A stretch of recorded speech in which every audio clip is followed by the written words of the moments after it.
Salve, salve Legião X! Mais uma vez estamos aqui multiplicando as suas chances de aprovação. Eu sou o Thiago Feitosa, professor de atualidades, e nós estamos aqui com vocês, pessoal, estreando hoje aqui a nossa nova tecnologia, trazida por Tony Stark, né, pessoal? Tecnocrático agora o Projeto X, onde vamos aqui no nosso X da atualidade maravilhoso abordar uma temática muito importante, galera, que é o crescimento da direita no mundo, né? Uma tendência política que tem sido percebida aí, né, no cenário internacional nos últimos anos, sobretudo, né, nos últimos 6 anos, a gente tem notado uma ascensão desse segmento político. E claro, aqui a gente não vai fazer, obviamente, uma aula falando sobre grupos de direita e esquerda num sentido ideológico, mas nós vamos tentar traçar para você um panorama de como essa vertente política de direita no mundo tem se apresentado de forma mais clara, né, pessoal? E a gente percebe essa direita muito em alta, onde nos últimos anos uma série de governos no cenário internacional se manifestaram a partir dessa direita, né? A gente vai ter o exemplo do Trump nos Estados Unidos, né? O Modi na Índia, o Viktor Orbán na Hungria, a gente vai ter o Erdogan na Turquia, né? Temos governos, por exemplo, como o Salvini na Itália, né? O primeiro-ministro, o Duterte nas Filipinas, né? O Macri na Argentina e o Bolsonaro no Brasil também. São políticos que claramente se delineiam, né? Se direcionam nessa vertente mais à direita. E temos até outros governos que nem se declaram de direita, mas que já têm uma afinidade maior com esse segmento, como, por exemplo, o Vladimir Putin na Rússia, né? A gente tem o Netanyahu também em Israel, o Shinzo Abe no Japão, o Van der Bellen na Áustria, né? Entre outros governos importantes que a gente percebe no mundo que se envolvem com o agrupamento político mais à direita, né? Inclusive, né, a gente percebe nesse mapa que a gente vai ver aqui a seguir a questão do nacionalismo europeu, né, que fica muito claro, né, a ascensão de grupos nacionalistas, e é fundamental você perceber que há uma afinidade direta dos grupos políticos de direita com uma retórica mais nacionalista, mais conservadora, tá, pessoal? Isso é uma característica clássica que a gente percebe, né? E aí nesse mapa você já vê claramente a presença de alguns países onde existe uma superconcentração de parlamentares. Isso aqui, na verdade, é uma porcentagem que apresenta o parlamento, né? O número de deputados e senadores ligados a determinados agrupamentos políticos. E a gente vê claramente nesse mapa, né? Sobretudo você vai perceber nessas áreas 8, 9 e 12 que você está vendo no mapinha, ali a gente tem a presença da Suíça. A Suíça tem hoje uma média de 29% de parlamentares mais ligados à direita, né, no seu congresso.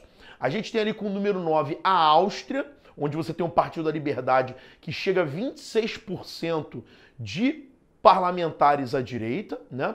E temos também, né, pessoal, impressionante nessa área 12, a gente tem a Hungria, onde existe o partido chamado de Fidesz, que reúne ali cerca de 49% de parlamentares de grupos de direita dentro, né, da sua casa legislativa. Então, claro, outros destaques importantes, né? Na Dinamarca você tem uma presença muito grande, na França também, no próprio Reino Unido, mas é muito expressivo o crescimento da vertente política de direita e, sobretudo, em grandes centros políticos e econômicos como a Europa, né? Então, é um contexto que está muito associado a esse momento atual, né? A gente vê agora, né, como exemplo, né, básico dessa lógica, o caso finlandês. A Finlândia, em 2019, ela manifestou um crescimento muito grande dos agrupamentos de direita dentro do seu Congresso, né? A Finlândia, que é um país que apresenta um forte bem-estar social. A gente lembra, né, que os finlandeses são muito ligados a investimentos em saúde, em educação, né? Ou seja, com uma vertente, uma pegada muito mais social. O atual, né, a atual maioria no parlamento é representada pelo Partido Social Democrata, que tem essa tendência mais social, na casa de 17,7%, mas chamou atenção nessa última eleição a rápida ascensão, crescimento do grupo chamado Verdadeiros Finlandeses, que ficou com 17,5%. Ou seja, uma galera de visão mais à direita, de postura mais conservadora nacionalista, que divide hoje as decisões políticas dentro da Finlândia, né?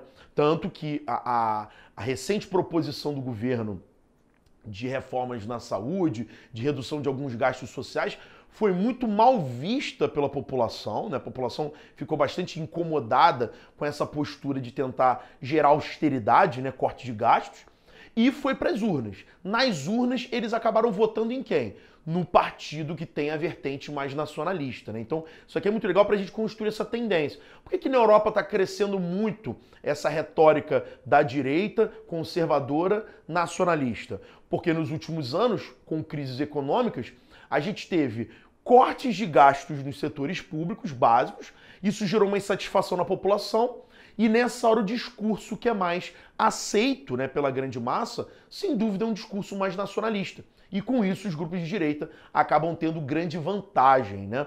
No caso finlandês, por exemplo, que exemplifica bem o que acontece na Europa, a gente percebe nos últimos anos um crescimento muito forte da imigração. E com isso, gente, o que tem acontecido? A gente tem percebido uma resistência do nativo à presença do imigrante, e é aí que os grupos mais conservadores nacionalistas ganham força, né? Eles acabam ganhando mais projeção porque justamente versam contra essa entrada de imigrantes no país, beleza? A gente percebe, né, pessoal, que esse fenômeno ele não fica restrito à Europa. A gente vai perceber, inclusive, a América do Sul, continente no qual nós residimos, com uma mudança política muito gritante, né? Eu vou até chegar um pouquinho mais pro cantinho aqui para você poder ver melhor, né? Acho que aqui já tá melhorzinho para você poder observar, né? A gente tem dois mapas. Esse mapa que você vê mais à esquerda na tua tela, ele representa a América do Sul em 2013, e esse mais à direita, a América do Sul em 2018. Olha a mudança, tá? Só para você identificar aí nas cores, essas cores mais avermelhadas representam governos à esquerda. Você nota aí claramente que em 2013 havia uma grande maioria de governos à esquerda nos comandos políticos da América do Sul. E a gente vê na imagem, né, mais recente, a imagem de 2018, que houve um encolhimento dessa tendência, né? Você vê que as cores em vermelho, elas desaparecem, né, completamente, né? Tem poucos, tem alguns locais pontuais onde ela se manifesta. A gente vai ter um crescimento muito forte dos partidos de centro-direita, com essa cor azul aí um pouquinho mais viva, né? E o Brasil, você percebe numa retórica mais de centro, ali naquela época do governo Temer, que com o Bolsonaro eleito, tende também a se posicionar um pouco mais para a direita, né? Então essas tendências de modificação no contexto político ficam muito claras na região, né? E aí, claro, né, pessoal, não podemos deixar de analisar o grande fenômeno conhecido como Jair Messias Bolsonaro, que vai vencer as eleições no Brasil. Por que a gente tem que dar um enfoque principal no Brasil? Porque o Brasil é o país mais importante das Américas, depois dos Estados Unidos, né? Ou seja, você tem Estados Unidos e o Brasil vem logo depois. Então, o fenômeno representado pelo Bolsonaro é algo para se prestar atenção. Porque você veio, né, de 16 anos de um governo mais à esquerda, que era o governo do PT, né?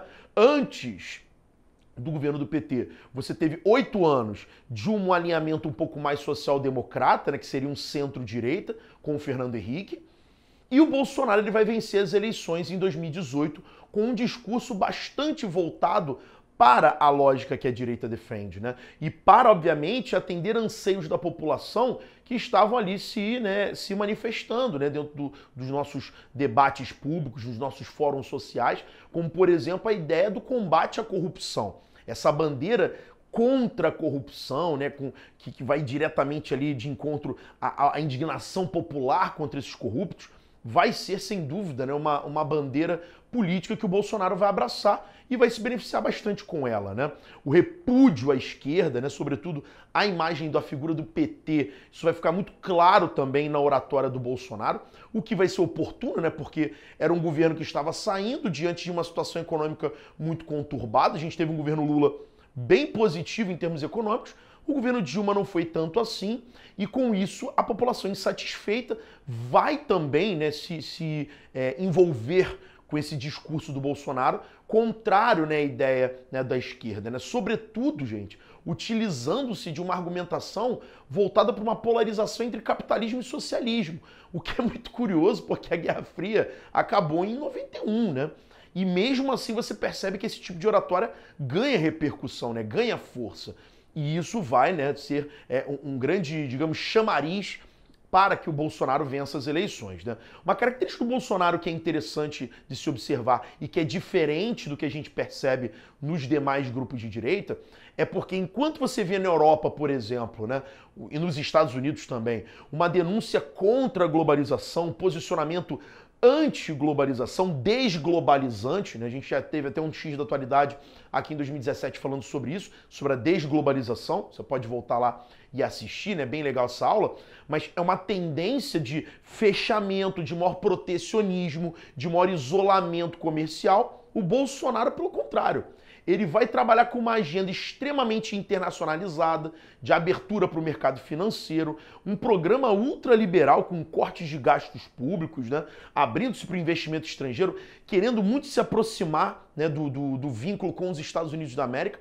Então, bem interessante a gente perceber essas características, né, desse fenômeno, né, da eleição do Jair Messias Bolsonaro, né?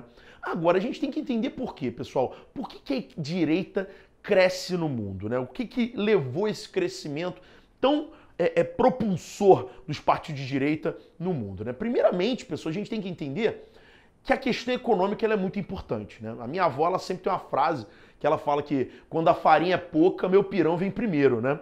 É uma frase muito comum aqui no cotidiano brasileiro, né? Frase popular, que é a ideia de quê? De que quando tem uma escassez de recursos econômicos, quando eu estou num momento econômico desfavorável, qual vai ser a maior tendência? De fechamento, de isolamento, de distanciamento. Então a primeira coisa que a gente precisa observar é isso.